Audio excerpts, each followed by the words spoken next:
Okay, welcome back to our Chapter 8 Physics video. In the last video, we had talked about how we can use the conservation of energy to solve problems for objects that are rotating and translating, in other words, rolling. We can solve these problems knowing that the total kinetic energy is the sum of both the rotational and translational motion. Or the energies involved with those motions. So in this particular instance, we have a sphere that has a radius r, and it's at the top of a ramp of height h. And that ball is going to roll down this ramp to the bottom of the ramp. So it's going to lose h height.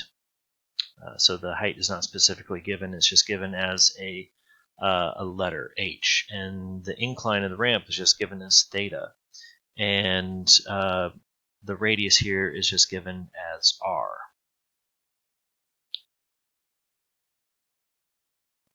So we have to remember that the total amount of energy involved here is going to be the kinetic energy from the linear motion, the kinetic rotational energy, and there's also potential energy in this because it's rolling downhill.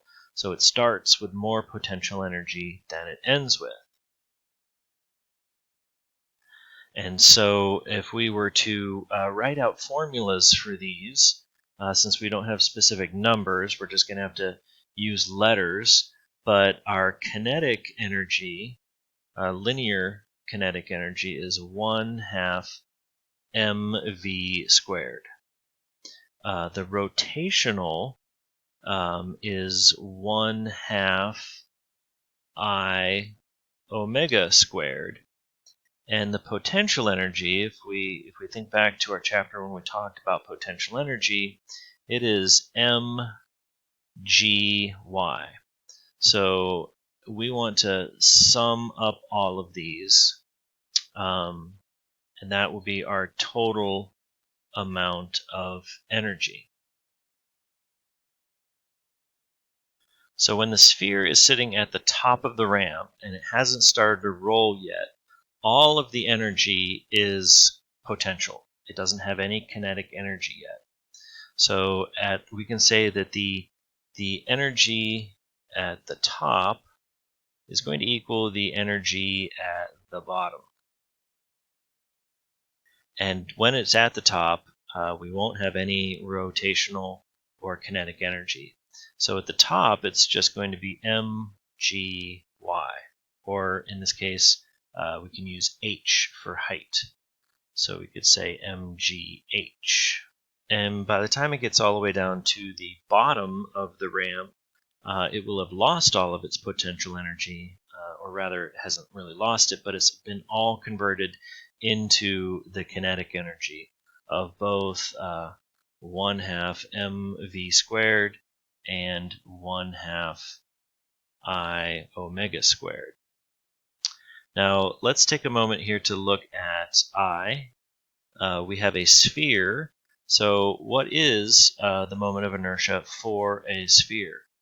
We should look that up in that table that we saw earlier. So I flip back to this slide, and here we have a uniform sphere. And so the formula for the moment of inertia of a sphere is 2/5 mr squared. So let's write down that formula for moment of inertia. It was 2/5 mr squared. So that can go into here. So we've got mgh equals 1/2 mv squared plus 1/2 times 2/5 mr squared times omega squared. And right now I notice that we have mass in that term, mass in that term, and mass in this term. So our three terms here all have mass. So we can simplify this by just dividing that out of the equation. So we end up with GH equals 1/2 velocity squared plus, I can combine these two fractions into one, 1/2 times 2/5. The 2's cancel out and I'm left with 1/5. R squared omega squared. Now if we think about omega, how does omega relate to linear velocity? So I've jumped back to this slide that shows us this relationship between linear velocity and angular velocity. So if v is equal to r omega, then that means that omega is equal to v divided by r. So that is going to be v divided by r. So I can rewrite this formula now as GH equals 1/2 v squared plus 1/5 r squared times v over r squared. So we would square the v and square the r. So I guess I can come over here and write out that full equation again. So GH is equal to 1/2 v squared plus 1/2 r squared times v squared over r squared. So the r squareds will cancel out. And now I've got GH equals 1/2 v squared plus, wait a minute, this isn't 1. Then my 1/5 became a 1/2 suddenly right there. That's a mistake. That should be 1/5. Okay, and that's 1/5. So we've got 1/5, so 1/2 v squared plus 1/5 v squared. So I add these two fractions. 1/2 is the same as 5/10, and 1/5 is the same as 2/10. So if I had 5/10 and 2/10, I get 7/10 v squared. So GH is equal to 7/10 v squared.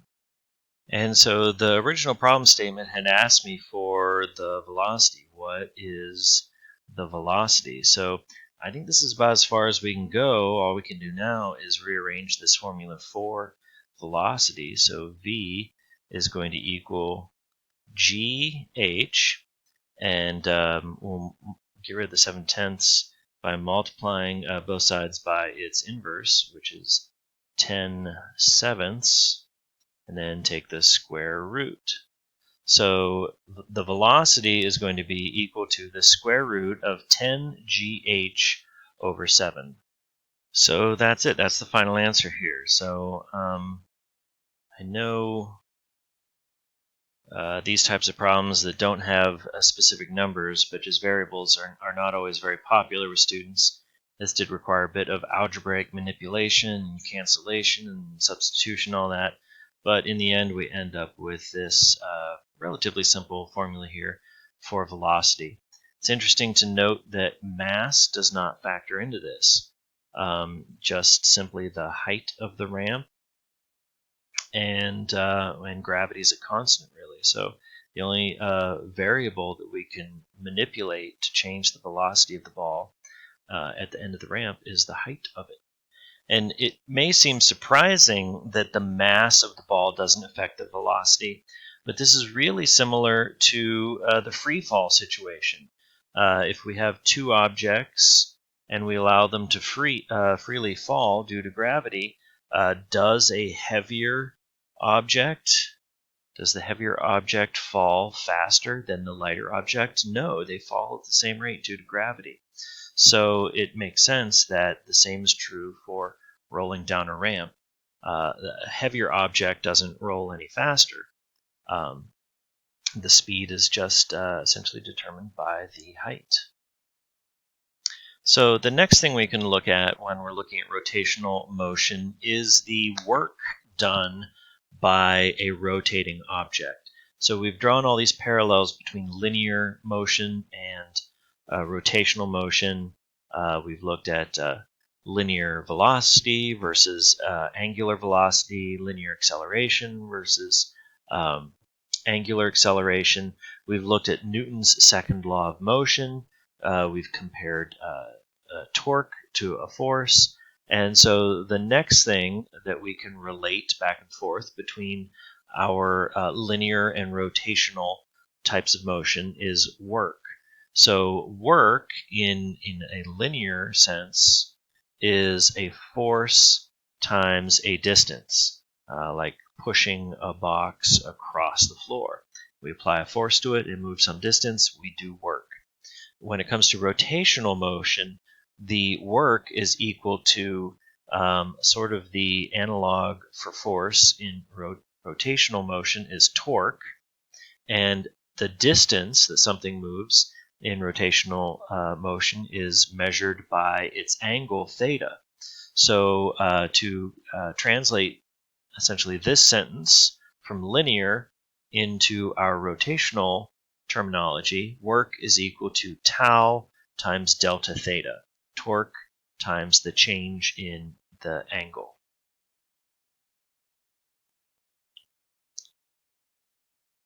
Another analogy that can be drawn between linear and rotational is momentum. So momentum, P, in a linear sense, was mass times velocity. When it comes to angular momentum, we use the letter L for some reason. I'm not quite sure why it's L. But we say that the angular momentum is equal to I, which is our moment of inertia, which is kind of similar to M, but it involves both mass and how it's distributed, and omega, which is our angular velocity. So linear momentum P, or like as I said in the video when we introduced momentum, P standing for momentum. Some of my students in the past came up with this term of momentum to remember that P is momentum. And in the angular case, we have L, so that is low-mentum. So that may or may not help you remember. L is angular momentum. Low-mentum equals moment of inertia times angular velocity. And so just like with linear momentum, rotational or angular momentum is conserved.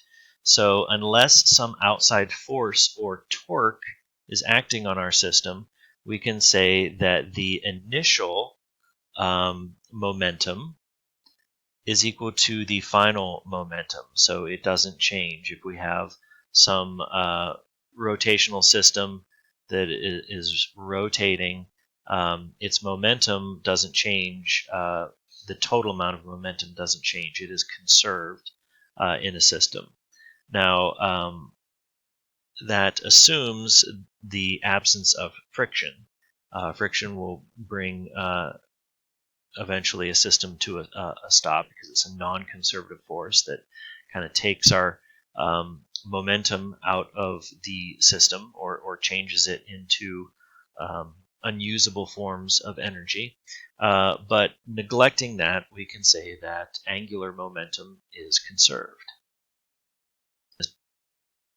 So that brings us to the conservation of angular momentum, and we're going to look at this in a little bit more detail, but that's going to have to wait until the next video.